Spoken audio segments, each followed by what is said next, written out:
प्रणाम दोस्तों, मैं शक्ति यादव। दोस्तों, शिव या विष्णु, इनमें से किसकी पूजा करनी चाहिए, इनमें कौन बड़ा है? हर कोई यही सोचता है।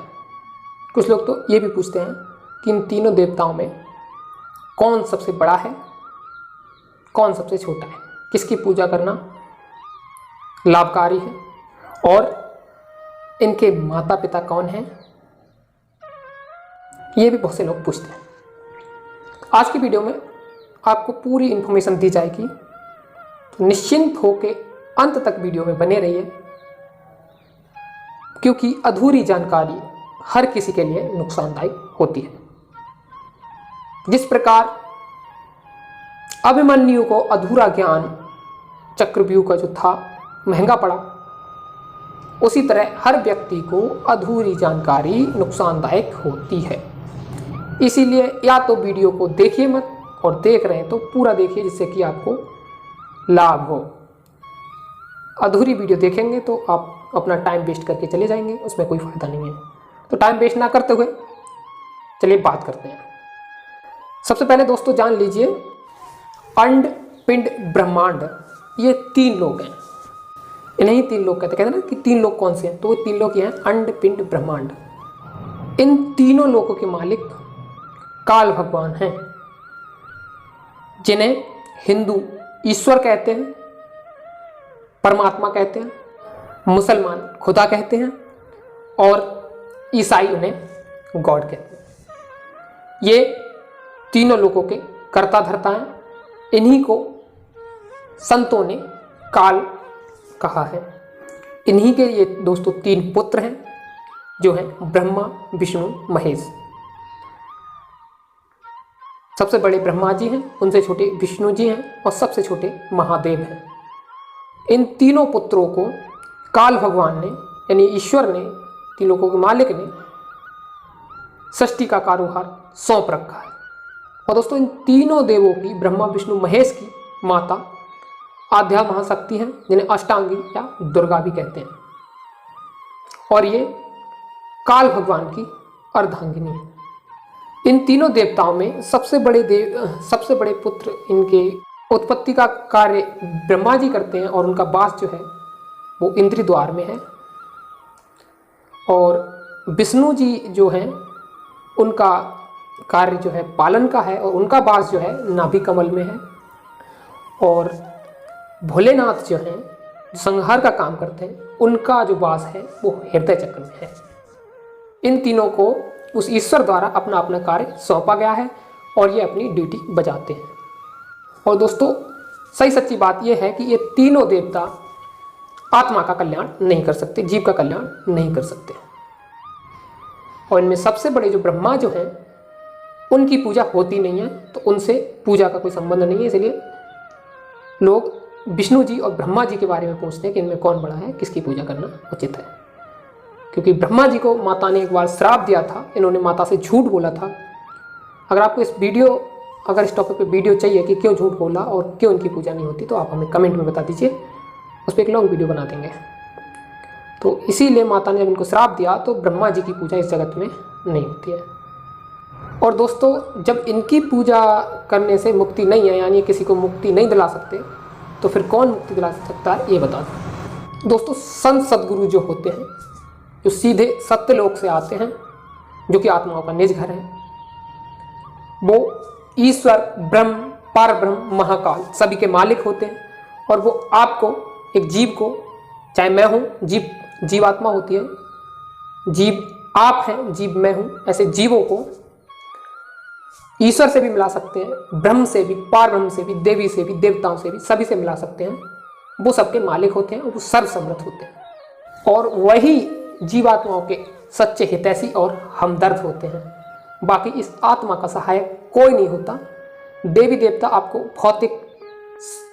भौतिक सुख दे सकते हैं, धन दौलत दे सकते हैं, शारीरिक कष्टों से बचा सकते हैं थोड़ा बहुत, परंतु आपको जन्म मरण के बंधन से मुक्त नहीं कर सकते, इस भवसागर से आपको आज़ाद नहीं कर सकते। ये ठीक वैसे ही होता है जैसे एक जेल में बंद कैदियों को कोई कंबल की सुविधा देता है, कोई कपड़ों की सुविधा देता है, कोई भोजन की सुविधा देता है, कोई नहाने की सुविधा देता है, परंतु उनको आज़ाद कोई नहीं करता। वैसे ही ये देवी देवताओं की भक्ति से आपको धन दौलत, समृद्धि, अच्छा स्वास्थ्य, ये सब तो हासिल हो सकता है, भौतिक साधन हासिल हो सकते हैं, परंतु जन्म मरण के बंधन से मुक्ति नहीं मिल सकती।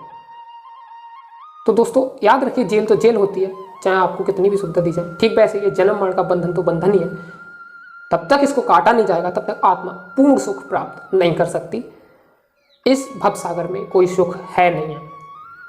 आपको देह धारण करने के बाद जन्म से लेकर मृत्यु तक हमेशा दुख का अनुभव होता रहेगा। वो अलग बात है कि पल चार पल, एक दिन दो दिन, महीना साल, इतना ज़्यादा में ज़्यादा सुख मिल सकता है। अगर मिला तो, नहीं तो ये महीना साल तो बहुत हो गया, 2-4 दिन में ही सारे सुख शांत हो जाते हैं और दुख में बदलने लगते हैं। जैसे दिन के बाद रात होती है, वैसे सुख के बाद दुख आ जाता है। व्यक्ति जितना समृद्ध होता जाता है, जितना खुशहाल होता जाता है ऊपरी स्वभाव से, उतना ही आंतरिक स्वभाव से वो दुखी होता जाता है। जैसे एक कारोबार बढ़ता जाता है, व्यापारी बाहरी दृष्टि से तो खुश होता है और दिखता है कि उसका कारोबार बढ़ रहा है, वो सुख और समृद्ध है, सुखी है और खुशहाल है, परंतु उसकी आंतरिक स्थिति जो होती है, मनोस्थिति जो होती है, वो दिन ब दिन उसे दुखी करती जाती है कि किस प्रकार मैं अपने बिजनेस को और बढ़ाऊं, किस प्रकार अपने इस बिजनेस को डूबने ना दूं, कहीं मेरा बिजनेस डूब ना जाए, कहीं मुझे ये कॉन्ट्रैक्ट कैसे मिलेगा, ये सब बातें उसे सताती रहती हैं। और फिर वो दिन ब दिन ये कोशिश करता है कि अपने बराबर के लोगों से वो कैसे आगे बढ़े और कैसे ऊंचाई छुए, कैसे ऊपर उठे। यहाँ तक कि दुनिया के नंबर 1 पैसे वाले इंसान को भी आज पैसे की इतनी ज़रूरत होती है कि वो नई नई सुविधाएं निकालता है। इसीलिए पैसे, धन दौलत आपकी आत्मा को कभी खुशहाल नहीं कर सकते, सुख नहीं दे सकते। धन आवश्यक है, लेकिन धन अगर जीवन का उद्देश्य बन जाए तो फिर वो आपके लिए बहुत ही ज़्यादा हानिकारक है। धन जीवन जीने का साधन है, ना कि आपके जीवन का उद्देश्य है। आपके जीवन का एकमात्र उद्देश्य है, वो है इस जन्म मरण के बंधन से जीते जी अपनी आत्मा को उस परमात्मा से मिला दिया जाए। और ये काम केवल एक सच्चे संत गुरु ही कर सकते हैं और कोई नहीं कर सकता। इन तीनों लोकों में, अंडपिंड ब्रह्मांड में जितने भी देवी देवता, गंधर्व, मनुष्य हैं, सभी उस काल के बंधन में है। वो खुद आज़ाद नहीं है तो आपको आज़ाद नहीं करा सकते। हमेशा इस बात को आप ध्यान में रखिए। और दोस्तों, उन महात्माओं की, उन महापुरुषों की, संत सदगुरु की पूजा करने में ही इन सब की पूजा हो जाती है। फिर आपको किसी की पूजा करने की कोई ज़रूरत नहीं है। कहा है, गुरु पूजा में सबकी पूजा, गुरु समान कोई देव न दूजा। यानी गुरु की पूजा में ही सबकी पूजा है, उनके समान कोई देव है नहीं।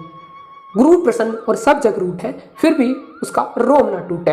यानी गुरु अगर प्रसन्न हो जाते हैं, फिर चाहे सारी दुनिया कायनात क्यों ना रूठ जाए, एक साधक का, भक्त का कोई रोम तक नहीं तोड़ सकता। कहा है, गुरु राजी तो करता राजी, काल कर्म की चले ना बाजी। यानी गुरु अगर राजी है, खुश है, प्रसन्न है, तो फिर समझ लो कर्ता यानी काल खुद राजी है, क्योंकि फिर काल कर्म का उस पर कोई बंधन नहीं रहता, उसकी कोई चाल या बाजी नहीं चलती, फिर वो आपको दुख नहीं दे सकता। आपने सुना भी होगा कि गुरु गोविंद दो खड़े काके लागू पाए, बलिहारी गुरु आपकी जिन गोविंद दियो बताए। तो दोस्तों, गुरु का महत्व सबसे ज्यादा है। गुरु ही सब कुछ है। गुरु अपने में आप अकेला, 10 अवतार गुरु के चेला। गुरु अपने में सब समर्थ होता है, उसके हुक्म को कोई टाल नहीं सकता। और कहते हैं कि सब धरती कागज करूं, लेखन सब बन रहा है, 7 समुद्र की मसी करूं, गुरु गुण लिखा ना जाए। यानी पूरी धरती को अगर कागज में बना लूं और सभी बनों को काट कर उनकी पेंसिल बना लूं, लेखनी बना लूं, और 7 समुद्र के जल को स्याही बना लूं, तब भी मैं उस गुरु के गुणगान को लिख नहीं सकता। इतनी महिमा, अपार महिमा उस सदगुरु की है। उनकी महिमा का गान 1000 मुख वाला शेषनाग भी नहीं कर सकता। अनंतों जन्मों तक अगर वो गुणगान करता रहे गुरु की महिमा का, फिर भी वो 1000 मुख से उस मालिक के गुणगान नहीं कर सकता। तो हम जैसे साधारण मनुष्य की औकात ही नहीं है। गुरु ही सर्वसमर्थ होते हैं, किसी झंझट में आप नहीं पड़िएगा। एक सच्चे संत सद्गुरु यानी शब्दवेदी गुरु से आप जुड़ जाइए और उनकी साधना भक्ति कीजिए और अपने जीवन को सफल बनाइए, अपने जीवन के, मनुष्य जीवन के उद्देश्य को पूर्ण कीजिए। ये आपके जीवन का उद्देश्य है कि जीते जी इस शरीर से निकलकर उस परमात्मा से मिला जाए। मरने के बाद वो परमात्मा नहीं मिल सकता। कहा भी है कि मरने पीछे का मिले कहे कबीरा राम, जब लोहा माटी मिल गया तो पारस किस काम। यानी मरने के बाद क्या भगवान मिलेगा, जब अगर लोहा मिट्टी में मिल गया, उसे काई लग गया और मिट्टी में मिल गया, तो आप पारस पत्थर को उस पर कितना भी रख लो वो सोना नहीं होना।